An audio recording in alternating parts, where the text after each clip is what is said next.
It's time for the Rick Smith Show. Now, here is the voice of the working class, Rick Smith. And welcome, brothers, sisters, working class heroes. This is the Rick Smith Show.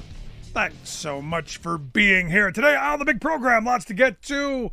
Lots to talk about. Interesting little skit on Saturday Night Live Saturday night to open up the program. Had some people saying bit too soon. Had some people saying it was offensive. Anybody who looks at SNL and goes, that's offensive, shut up. I thought it was funny. I thought it was right. I thought it's the feel of the country right now because there's a lot of people, me included, going, hey, there's a guy who's now going to be president who has told me he's coming after me. Retribution! There will be retribution. And I don't doubt him. Look, I take him at his word. Here's a guy who clearly thin-skinned enough to go and do some overreach like that. And look, that's the reality. These are folks who are going to overreach in an enormous way. And it's going to be incumbent on us, we, the rest of the people who didn't vote for him, the people who don't want this kind of chaos that we're going to see. It's incumbent on us to be the ones who show up, the ones who witness, if you will. Because bad stuff's going to happen. The solutions, however, are going to be in the suffering. The solutions are going to be in the savagery. And I know it sounds horrible, but the reality for me is nothing seems to happen until bad stuff happens. That shock us to our core and tell us who these people are. Look, we know who Donald Trump is. His supporters don't. He is going to overreach because he believes he's got a mandate. He believes, I'm the man. I won. And it's my turn to exact revenge. Now, look, he didn't grow any new voters. Democrats beat themselves. And what's interesting is I'm watching the left eat itself. I'm on a bunch of these email lists and a bunch of groups that, I pay attention to what's being said. I'm on some right-wing groups as well, just because I want to know what people are talking about, want to engage in some back and forth, some discourse, if you will. And right now, the Democrats are playing the blame game. Each little subdivision is eating and attacking the other subdivision who's going after a different one. Because what Democrats have done really well is they've organized themselves into cute little groups. And I've got my silo and my title and my issue. And, well, it's the other guy. What is interesting, however, is they all hate the white guy. And I don't know why that is. Okay. We could say, the white guys have done a lot of stuff. I'm not that guy. So when I hear one group eating another, I go, maybe we don't do this because this is why we lose. I mean, steal a line from Jeff Daniels in the TV show Newsroom. It's why the left loses so effing always is because they circular firing squads, man. And why the right has a massive megaphone that they've invested in for decades.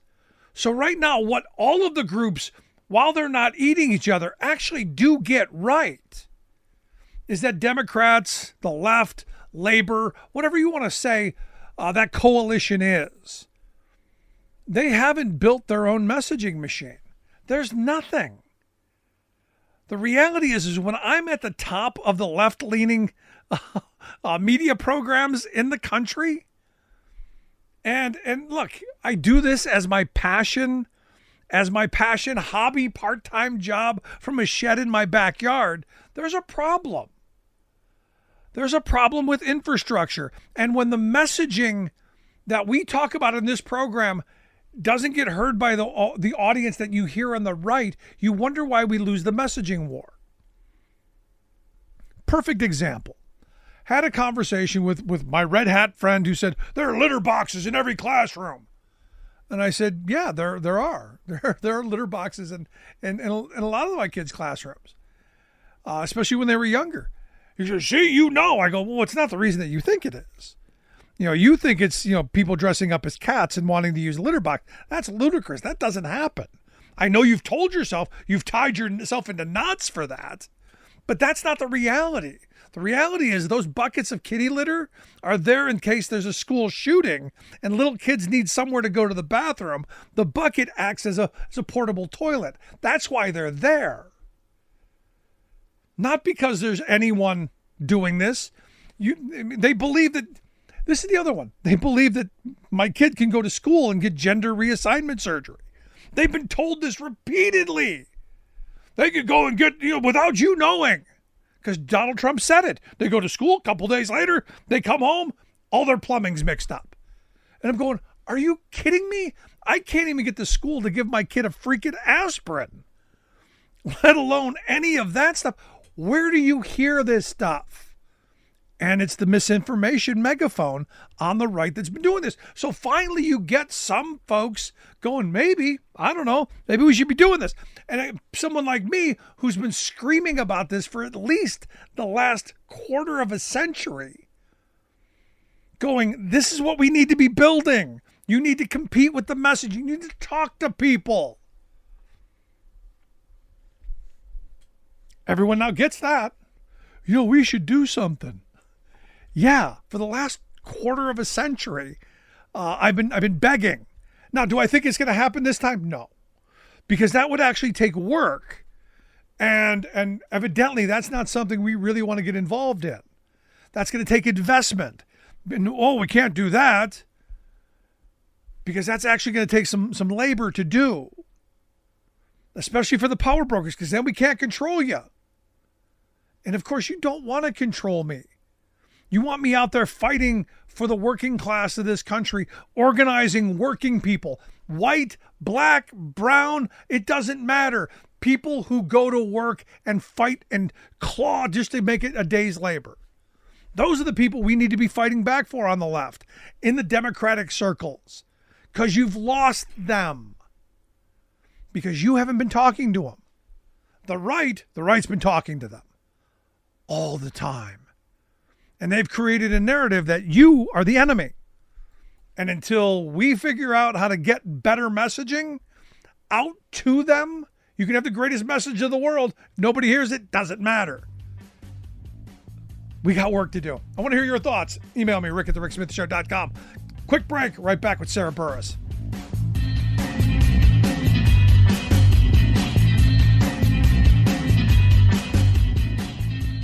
We are AFGE, the American Federation of Government Employees. We represent 700,000 federal and D.C. government workers who are the vital threads of the fabric of American life. We support our nation's military. We take care of our nation's veterans. We protect our nation's borders. We respond to our nation's crises and natural disasters. We provide services to our nation's seniors. The American Federation of Government Employees. We work for America. We are AFGE, the American Federation of Government Employees. We represent 700,000 federal and D.C. government workers who are the vital threads of the fabric of American life. We support our nation's military. We take care of our nation's veterans. We protect our nation's borders. We respond to our nation's crises and natural disasters. We provide services to our nation's seniors. The American Federation of Government Employees. We work for America. Welcome back to the Rick Smith Show. Now, here is Rick Smith. So I had one of those elevator conversations today. That someone said, so you're not a big Trump guy. What's the thing that you're most concerned about, or you don't like the most? And I go, look, the reality is we have no idea how bad it's going to be. So when someone says, I know, we have no idea. How much mischief, damage, how many more crimes will be committed. But I do know all the weasels and dirtbags will be back. The Roger Stones of the world. They are going to be back and, grifting. Oh, grifting. And this is what we want. This is what the country wanted. So it will be interesting to see. Here to share some thoughts on where we are, where we're going, what we're doing. My good friend Sarah Burris is here. She's a reporter from Raw Story, rawstory.com, the website. Sarah, thanks for taking time for us. Hey, how the heck are you? I'm not on the ledge like a lot of my friends are. A lot of my friends are like, oh, the sky's going to fall. Look, for me, the reality is it's going to be bad. It's going to be really bad. And I think back to history and go, okay, well, clearly we didn't learn from history. We've got to relearn this again. And sadly, the solutions are going to be in the savagery. The solutions are going to be in the suffering. The solutions are going to be in the pain of name the group. And eventually it's going to be all of us. And at some point, maybe enough of us go, please stop. That would be nice, wouldn't it? If people actually did come to that realization. No, look, I had the conversation with my kids.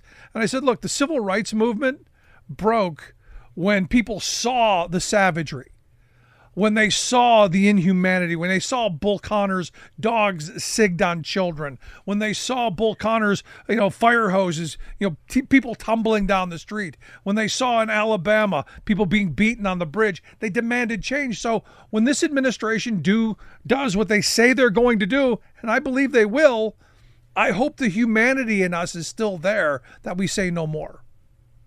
I would hope so too. I think looking at Ireland is a really good example. Whenever they had a woman who died because abortions were illegal, the whole country rallied.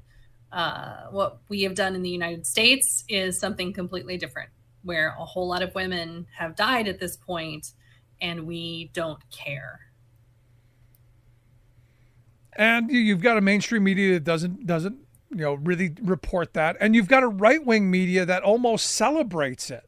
Yeah. I'm sure you saw the quotes by this idiot right-wing commentator, provocateur, if you will, this Nick Fuentes, who's just getting attention. And look, he's getting attention because we know where the right is going, and he's one of the cheerleaders there on the right.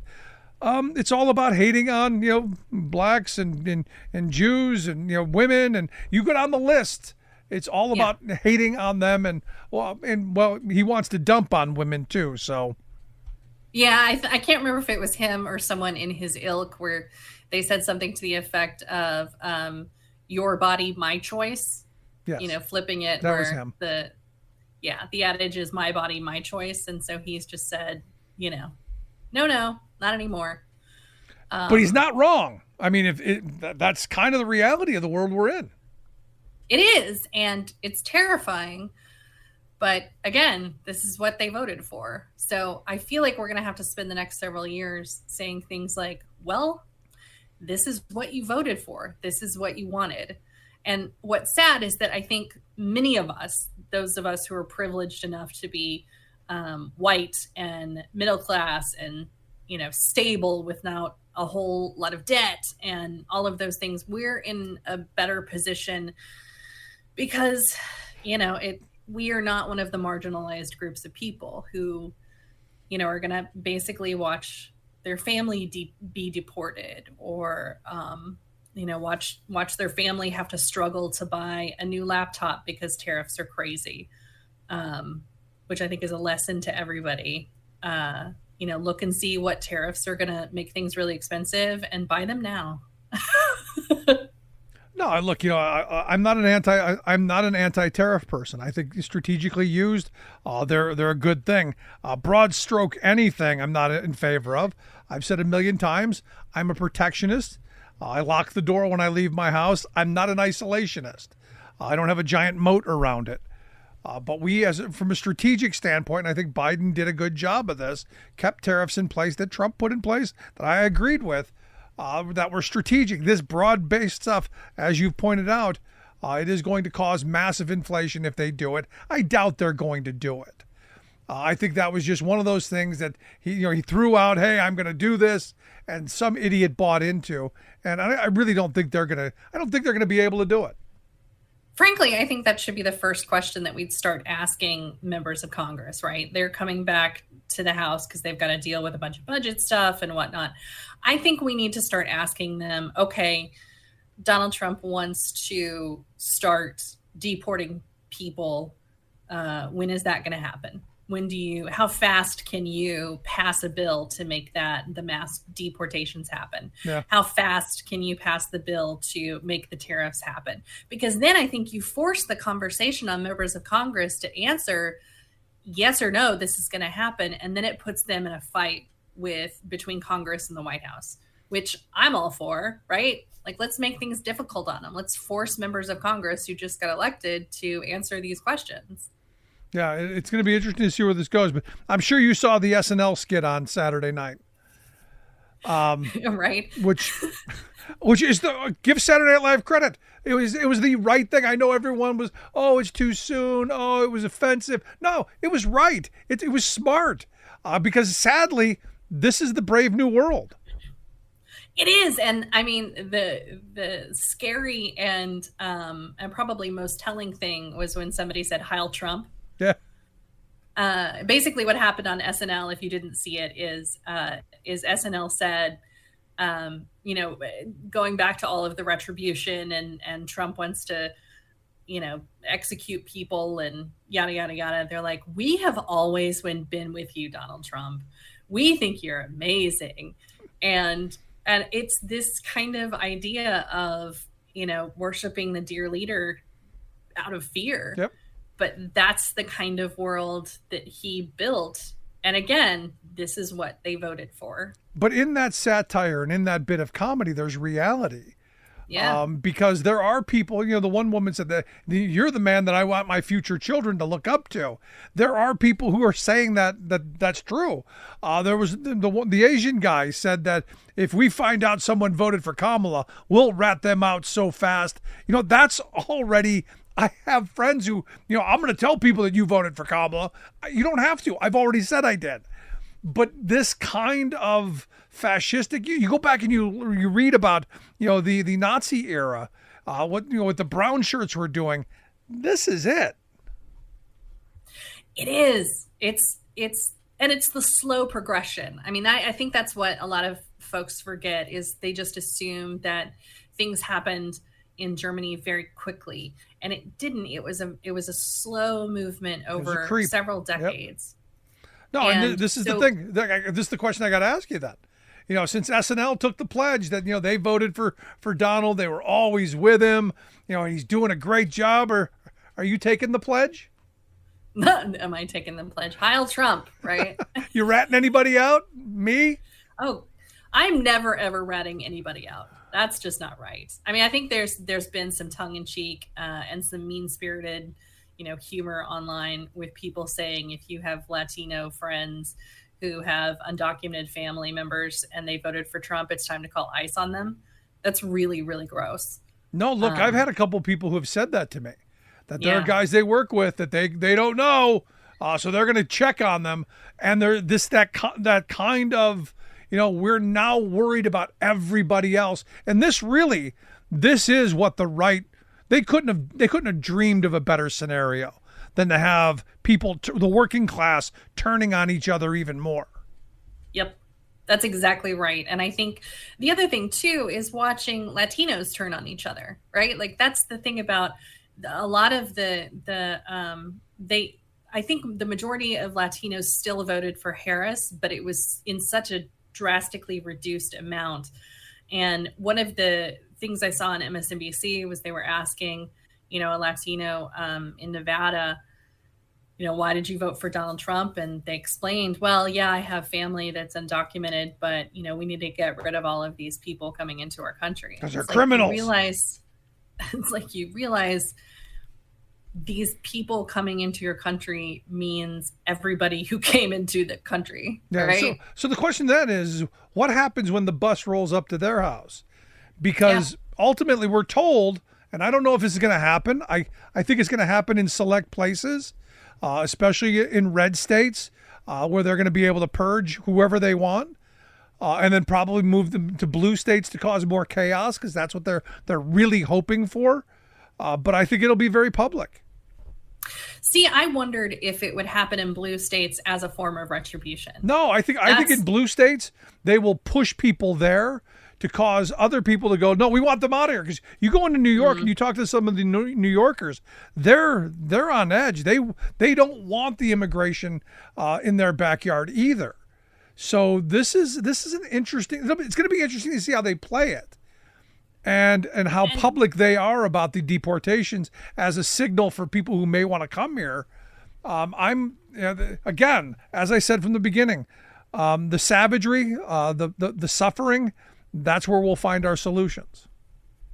And I think too, a lot of what we saw during COVID, whenever you have a stoppage of the workforce coming into the United States, it means that a lot of temporary, low-paying jobs that immigrants are welcomed into the country to do, like, picking vegetables or, those kinds of jobs, we end up with a shortage of food. Right. You end up with farmers who can't, who are basically throwing crops away. Crops are going rotted on trees and in the fields because there's no one to pick them. And so add that to this whole idea of tariffs, right? Like, I went to the grocery store like everybody else did this weekend, right? And I'm looking through at all of these different products, and it's like grown in Mexico, grown in Panama, right? Like, all of these things are going to be, several dollars higher, and we won't be able to get enough people to work on our farms to access the food that we are growing. Here's a question I have, and maybe I'll bring this up with Scott Paul when I talk to him later in the week, because we've got free trade agreements. You said Mexico, you said Panama. We've got free trade agreements with both of them. Do these tariffs apply to countries we've already got free trade agreements with? Are we then going over those, or is this just for China and other countries that we don't? I got a lot of questions that weren't answered in the campaign. One of the things Trump did say is, he said, if Mexico doesn't stop sending immigrants into the United States, then we're going to put a 20% higher tariff on them than anybody else. Yeah. So when the beginning of World War III happens because of all this disruption, will we still blame Joe Biden or Hillary's emails? Right. That's the good question. What was the line that you and I talked about? Well, Darth Vader blew up the Death Star and a couple planets or whatever, but I just don't know enough about Princess Leia. Yeah, because will that be the thing that they say? Be like, well, I just didn't know enough about Kamala Harris. Yeah, look, I love the blame game, and as I said at the beginning, I'm on a bunch of lists, and I'm in a bunch of kind of groups where it's a very diverse environment, and it's been each subgroup attacking the other subgroup, attacking another subgroup, and another but them all attacking the straight white male, because straight white men are, I got just pummeled in a lot of places, and I'm going, I'm not feeling very welcome here. And you wonder why. And this is, I think, a big part of why the Democrats have done so poorly is they've segmented themselves into so many different, easily pitted against each other groups that I don't know that there's a way forward for them. Isn't that weird, though, that we looked at the Republican Party as if it was on the edge of collapse? Yeah. And yet now we're talking about the Democratic Party as if it's so fragmented that it can't possibly ever win an election again. I don't know about that. I'm not that crazy, but I'm saying in this election, we were easily pitted against each other. Look, Trump didn't grow any new voters. He got less votes than he did the last time, but still, it's the Democrats who didn't show up. It's the Biden coalition, if you will, that didn't show up. And why is that? And I believe a big part of it is, they just ate each other. Well, I think, too, the thing that really blows my mind is that because they shoved Joe Biden out, you didn't have Joe Biden there to reach out to that group of people, to the white dude demographic, and be like, look, guys, here are all of the amazing things that I did for you. Yes, we have further to go. Yes, there are things that you still need. We're working on it, right? But it's like they shoved Joe Biden out, but they also shoved out everything good that the administration did. And they took for granted this idea that people just understood, right? They just assumed, oh, we brought back an entire massive bridge and port in 3 months, and you think that that's normal? Like this is made out of Legos? Yeah, but here's the thing, and this is the one thing that everybody keeps getting, and they get it right every election that we lose. You don't have the infrastructure to tell those stories. I've been saying this for nearly 20 years now. Democrats don't have the megaphone. They don't have the platforms for people like me, for other people, for other commentators to grow an audience big enough to compete with the right, because they don't invest in it. The right has spent billions of dollars building this massive megaphone, and it's paid off for them. It has. And I mean, I feel like when I first started out and was working in youth politics, the one thing I kept saying over and over again to Democratic officials was like, look, you really should probably invest in talking to young people, right? Like the millennial generation is the largest generation in history so far. They're just starting to vote. If you invest in them now, it could be a relationship that you have for, generation or for decades to come, right? Then you get Generation Z, right? That just came in. And it's the exact same thing over and over again, except it's a bigger generation. It's even more diverse than millennials are. And again, I'm like, you guys, you have to figure this out, because you're ignoring the people who are your base constituency, the people who actually do believe in you, and you're not investing in that. So again, it's like you're failing on the message delivery. You're failing on growth in the party by investing in constant communication to young people about, and you're definitely not giving them a seat at the table. So it's just really frustrating to watch this fail over and over and over again. Yeah. But and for all that failure, I guess we're going to make concentration camps great again. Every time I've been seeing this story recently about private prisons taking over these like detention camps, where basically they're going to start sending all of the people who are going to be victims of the mass deportation. And I'm wondering, like, is that going to be where they start sending, the liberal media? Are they going to send us to the camps? Or is it going to be like a re-education thing? Like I remember an episode of South Park where they sent them to a concentration camp where they made them color all the time, like more and more coloring. So, maybe that's what it is. Well, we will see. I hope I see you next week. I'm sure we're good till the 20th, maybe the 21st. I hope so. Sarah, I appreciate the time. Great stuff. Thank you. Our good friend Sarah Burris. Want to hear your thoughts? Email me, rick@thericksmithshow.com.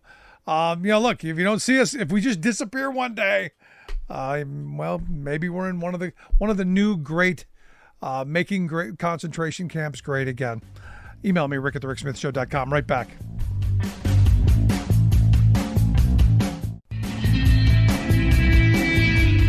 Welcome back to the Rick Smith Show. Now, here is Rick Smith. So again, I go back to a bunch of emails of people thinking the sky's falling, worried about, hey, what's January 20th going to look like? What kind of a world are we moving towards? And should we be ducking and covering? Should we be hiding the children?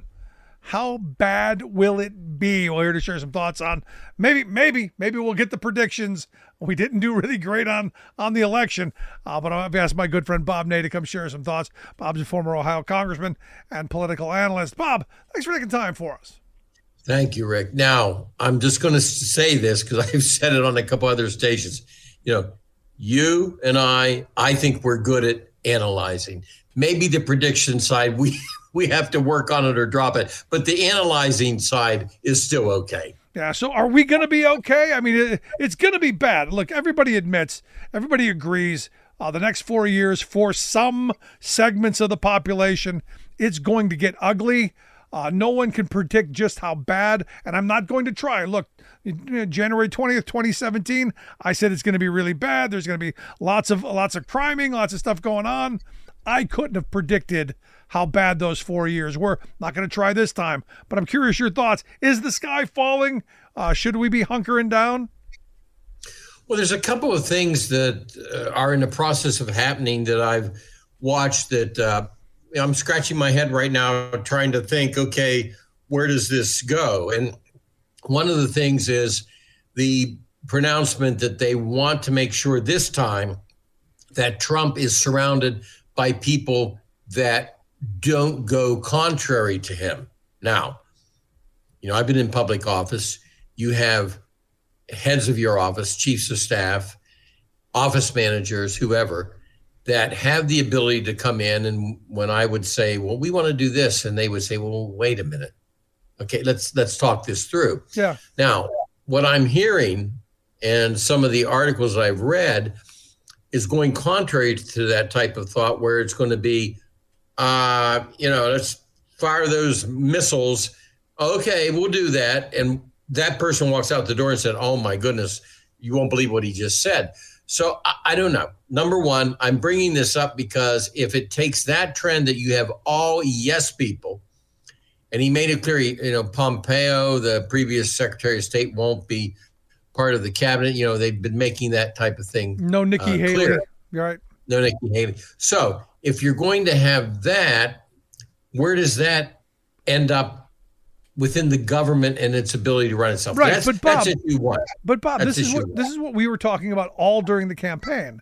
Project 2025 is all about making patronage great again.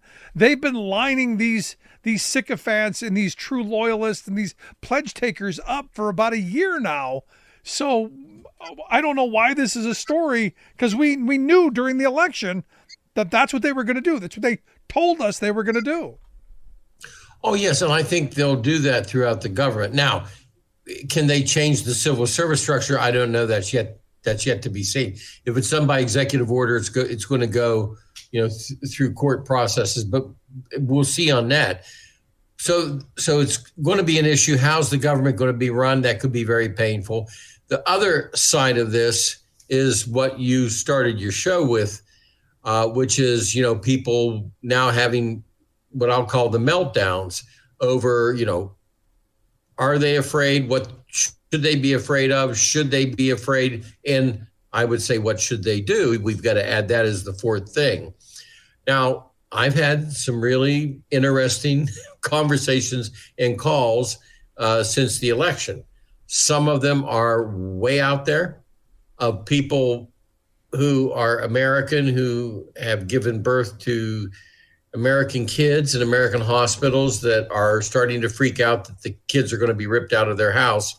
I don't know why, but they are. Now, there's other people that should be very, very concerned, like the Dreamers, who had parents that weren't legal, but they were born here. And so I think there's some legitimate concerns. But what I've told everybody that, has a fear of the unknown is that eventually you can have your fear and you can have your meltdown, or however you want to handle it, but there has to be some type of proactive considerations, in what I call the energetic give and take of public debate. In other words, call, write, form a group. You got to organize. Everybody just sits there, and these things will happen. They will happen. No, I've been saying this as well. You got to organize. You got to find your community. You got to speak up in the moment. You've got to be present. In 2008, when they were throwing people, in 2009 and 10, when they were throwing people out of their homes, you had this group called the Home Defenders League, who, when they would find out someone was being foreclosed on, they would put 100 people in the house so that nobody could get in. And they showed up and they stood by people. And I think we're going to have to use some of those kind of tactics going forward, especially, as you said, you've got the people who the DACA kids who are probably going to be on the list. You've got families who could be, I've had some people tell me that they're going to go to their workplace and pick out people who, they don't look like they should be here, and turn them in. Who knows how crazy this could be if that kind of stuff starts happening? Well, that's a really good point, because let me give an example of something that I lived through for a few months until I left Iran. I was in Iran in 1978. The revolution of the Shah started.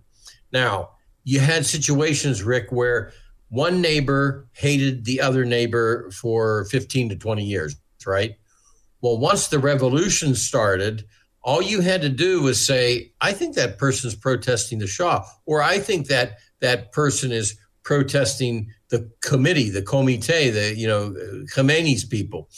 And all of a sudden, it didn't matter what was accurate, panic sets in, right? And I use that as an example because when there's an unknown and there's fear, panic can set in. I've seen it happen. Yeah. And here, when it comes to, this isn't a small issue, when it comes to whether you're going to be kicked out of the country or not, or whether you should be kicked out of the country or not, and if you can legally be kicked out of the country or not, beyond those issues that have to be settled, what you just said, though, will exist, just like I witnessed overseas, where people are saying, oh, I think that worker over there, yeah, I think that's one of them. And then all of a sudden it starts in the workplace. Maybe somebody legally starts to look into them. There's all kinds of repercussions out there. No, it's crazy. And, the sad reality is, I don't know that we're the country that's going to stop it. This is where the fear of I'm sure people that you've talked to, that you get rounded up, you get thrown out of the country. This guy's somebody who, he doesn't think the law applies to him. So once they round you up and throw you out, not a lot of recourse from outside, because I'm sure you've heard the word remigration. They're looking to go and take lots of people out. I don't know they're going to be able to do it, but it'll be interesting to see how they go about it. Well, you have Miller, who is Trump's right-hand man on immigration. Now it's going to be interesting to see where that goes. Also on the legal immigration side of visas, even tourist visas, to come to the United States. It's going to be something to watch on that side of it too, because Miller is trying to stop, birthright, trying to stop the fact if you become a citizen, then your parents can't, or your brother or sister cannot even apply. So there's going to be a lot to this. Now, I will say this. If they focus on, who to snatch off the street and it turns into, this big food fight over that, and they don't do anything at the border itself, then eventually they will not be as successful on this issue as they think they are going to be. Look, I think the cruelty is always the point on that side of the aisle. And as I've said, I think, for the rest of us, the solution is in the savagery and in the suffering. And sadly, it has to be this way. And look, I look at our Supreme Court as part of this whole thing. I know there are, there's talk right now. There's some crazy talk on the left, and I'm sure you've all heard it. Biden should resign and let Kamala be president, or better yet, we should get Sonia Sotomayor to resign so that Biden can nominate Kamala to be a Supreme Court justice. And I'm going, a lot of crazy talk out there, a lot of stuff that's not going to happen and can't happen. Don't forget, Biden should pardon Trump. I heard that one. Why? I'm trying to figure out why. It's out there. Biden should consider pardoning Trump. And I didn't hear it from the Trump people. Now, I did see the quip where Trump insinuated maybe they should pay some of Kamala Harris's debt. I mean, I'm looking at these things. I'm like, wow, this is surreal. No, but correct me if I'm wrong. But if you get a pardon, don't you kind of have to admit you were wrong? Yeah. Well, you know what you can say? You can say, well, he's just trying to spare all the hassle because I'll be found innocent anyway. I think what's going to happen here is these cases are just going to go into the deep freeze, especially the Georgia case. They're going to go into the deep freeze. I got to ask you about the Senate, because evidently Wednesday, the big fight in the Senate on who the Senate majority leader is. You're not going to have Mitch McConnell to kick around anymore. As I understand, John Thune, John Cornyn, and Rick Scott are the field, I guess. I guess Thune is the front runner, if I'm getting this right. I'm gonna go with. I'm not going to predict anything anymore, but I'm going to go with the two front runners are Cornyn and Thune. Scott's throwing his name out there. He did election night. He's not a factor. Thune or Cornyn, and probably Thune has the upper hand.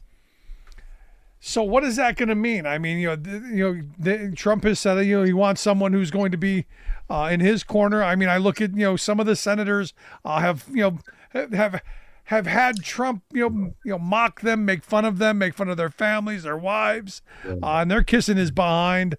Thoughts on how this plays out? Yeah, I do have some, I think, solid thoughts on it, and here they are.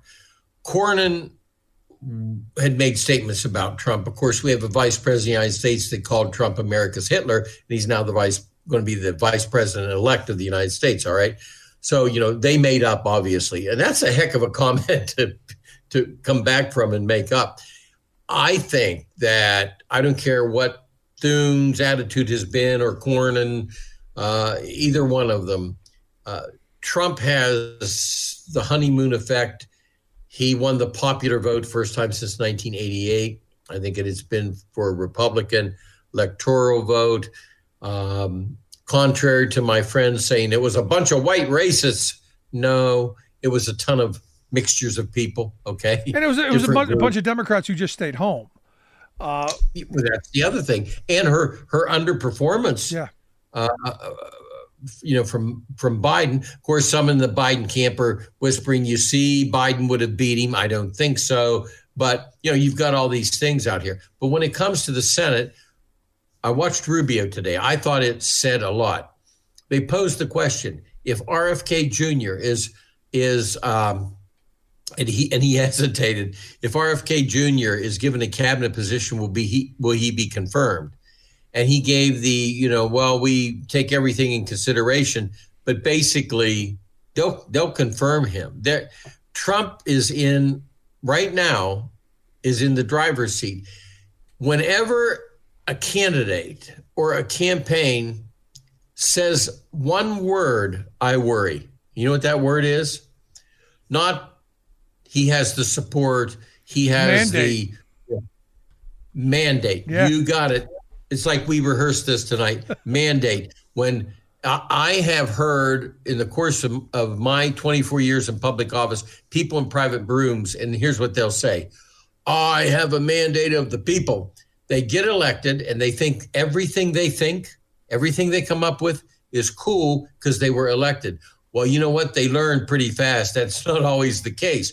But when I hear this, which I've heard, the mandate, that's going to be thrown out. So I think it's going to be a definite honeymoon effect out of fear in the Senate. No, I got to tell you, I think Trump is going to he believes he has a mandate. I think the Republicans believe they have a mandate, and they're going to do what everybody does who believes they have the mandate, especially when they believe it comes from high above, and that's going to be to overreach, and that's going to do extreme things. So, all of the stuff that seems to be unpopular in Project 2025 that they're going to move on, I think will turn around and bite them. So the question I have for you, because, if they do have a small majority in the House, they have a majority in the Senate, does the filibuster go away this time? Do Republicans pull the trigger on killing the filibuster to ram all of their policies through? I hope it goes away sometime. I had the idea that 4 years ago they should have said no more filibuster, and it'll take effect in 4 years from now. I felt that was the fairest thing for both parties to do. Look, a party gets in the minority and we want the filibuster. Then if that party becomes the majority, we don't want the filibuster. I don't know. I don't know that it goes away, but I hope someday it does. I hope. I think it's antiquated. Yeah, it's going to be interesting to see how the Senate operates, because the Senate, for me, is the key to all this. I think the House, there will be lots of infighting. There will be lots of entertainment there. I guess the other question, does the rule to vacate the chair, does that stay in the next House session? If I were Speaker, Johnson, I would absolutely make sure that rule is done away with. He'll get Democrat support on that too, by the way, because the Democrats one day could be in the same position and then they have to remove the rule. Why not remove the rule now as the Republicans try to remove the rule?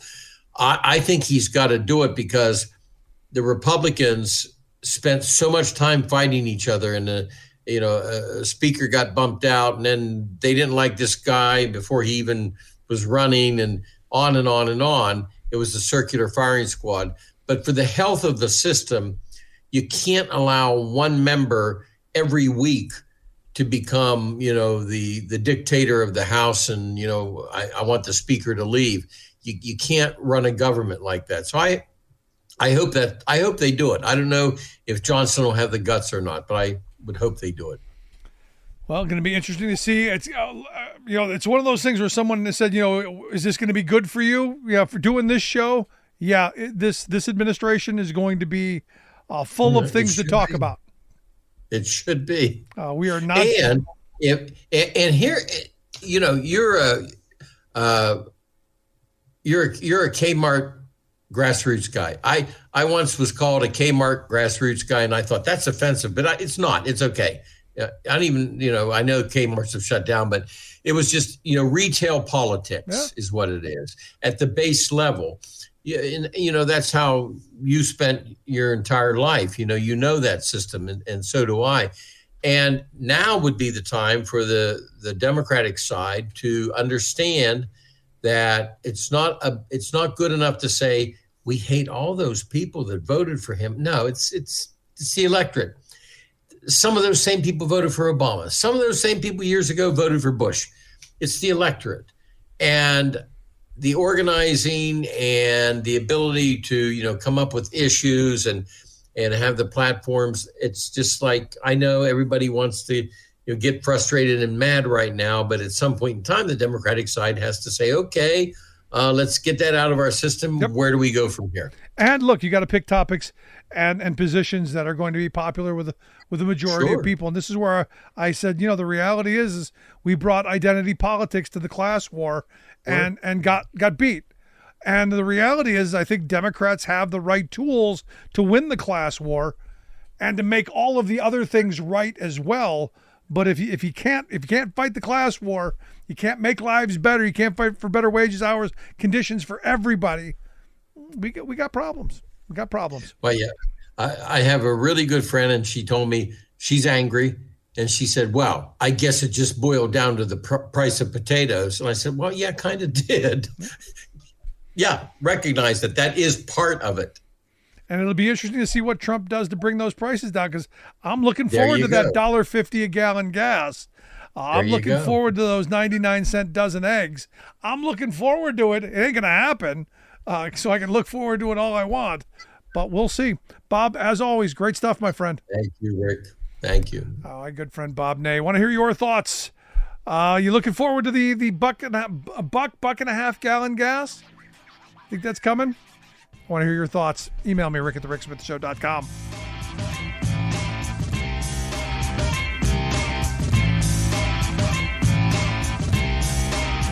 I'm Rick Smith, and this is Labor History in 2. On this day in labor history, the year was 1887. That was a tragic day for the labor movement. 4 men were hung in Chicago for their alleged role in the bombing at a labor rally at the city's Haymarket Square a year earlier. In a sensational trial, a total of 8 men were convicted for Haymarket. Although the trial had not proven any of the men had any ties to the bombing, 5 were sentenced to die. 1 died in jail before the execution could take place. The others were martyred for their support of the labor movement and the fight for the 8-hour workday. 2 of the men were German-born August Spies and Adolf Fischer, who had worked at Arbeiter Zeitung, a Chicago German-language pro-worker newspaper. A third was Albert Parsons, a Southern-born anarchist and the editor of the working people's English-language newspaper, The Alarm. The fourth was George Engel, a German-born labor activist and owner of a toy store. Neither Parsons nor Engel were even present at Haymarket during the time of the bombing. Before he was executed, Albert Parsons declared, "Let the voice of the people be heard." August Spies shouted, "The day will come when our silence will be more powerful than the voices you strangle today." In 1893, a Haymarket Martyrs Monument was commemorated at the Forest Home Cemetery just outside of Chicago. Carved at the base is August Spies' declaration. That same year, the governor of Illinois pardoned the remaining 3 Haymarket prisoners. 7 of the 8 men who were convicted of the Haymarket affair are buried at the cemetery, along with many other progressive activists who wanted to be interned alongside the martyrs. Each year, visitors from around the world visit the cemetery to pay their respects to these heroic men. Labor History in 2 brought to you by the Illinois Labor History Society and The Rick Smith Show. For more information, go to laborhistoryin2.com. You're listening to The Rick Smith Show, where working people come to talk. Ah, yes, the dreaded mandate word. And look, it's that absolute power corrupts absolutely. There's no question this idea that they've got this big mandate. You can bet they're going to overreach. They're going to. And look, on day one, Trump, his dictator day, he's going to go and he's going to do a bunch of stuff. Executive orders for mass deportation, executive orders for massive tariffs on Mexico, executive order on ending birthright citizenship, executive orders to deregulate anything that drives up the cost of goods. Executive orders on promoting natural gas and killing electric vehicles. We're going to go after transgender people and critical race theory. Going to clean up the swamp and end the deep state. Executive orders out the yazoo. And it will be interesting to see what they do with this then, because a lot of it is changing how our government works. Now, one of the things that Trump is still, I think, chafed over is that he realized as president that he wasn't king, and that just because he said it doesn't mean it would actually happen. Whereas in the business world, dictator world, when dear leader, the boss, says it, it's got to be done. Rude awakening during his presidential term the first time. This time, I think a little different in that the machine, the think tank world, the lobby world, none of those people gave him a chance to win. So they weren't prepared with their bad ideas. We now have Project 2025. We now have all of the right-wing groups salivating, going, all the bad ideas that we've been dreaming out, we can actually do now. And they're going to try. And they're going to try in a big way, because they now got a guy who's emboldened, who feels that he has a mandate, and they think that they're going to get what they want and get what they need to get through to change this country. Because understand, these people fundamentally hate this nation. They love some idealized era back 100 years ago or 200 years ago or 250 years ago. They love that when the handful, the billionaires of the day, the robber barons controlled everything and everyone else were mere peasants and, well, worker bees to make them more profit, to make their lives better. Why else would Elon Musk spend so much money and so much of his time to get Donald Trump elected? Understand, Elon Musk sees Donald Trump as his puppet president. He's going to get whatever he wants. It's going to get him to power. He can't himself be president, not a citizen. But the fact that an immigrant is the guy who's that close to the White House of going after immigrants is going to be... I'm wondering how long it is before Trump throws Musk under the bus. But think about this Operation Wetback. At what point does Trump go, Elon, you've outlived your usefulness. Out you go. Operation Wetback? Could you be any more offensive? And the answer is no. That's the point. Now, I know we're going back and talking about they did that during the Eisenhower years. Yeah, they want to do it again. Mass deportation. What did they say, 11 million people? 11 million people that they're going to get on a big bus and drive out of here. The question is will you tolerate that? Because understand, American citizens are going to get caught up in this. Understand, Americans will be harmed by this. Understand, it's going to be inflationary. So when you're paying, $12 for an apple, you'll know why. I guess we have to go through this. But the part of that for me that's important is that we pay attention. Our eyes are open. We're paying attention to what this administration is going to do. And they've already told you there's a lot of cruelty coming. There's a lot of savagery coming. We have to pay attention. Want to hear your thoughts? Email me, rick@thericksmithshow.com. Miss any portion of the program, grab the podcast. As always, thanks so much for being here. We'll see you back here next time. You've been listening to The Rick Smith Show. Email Rick at rick@thericksmithshow.com. Until next time, this has been The Rick Smith Show, where working people come to talk.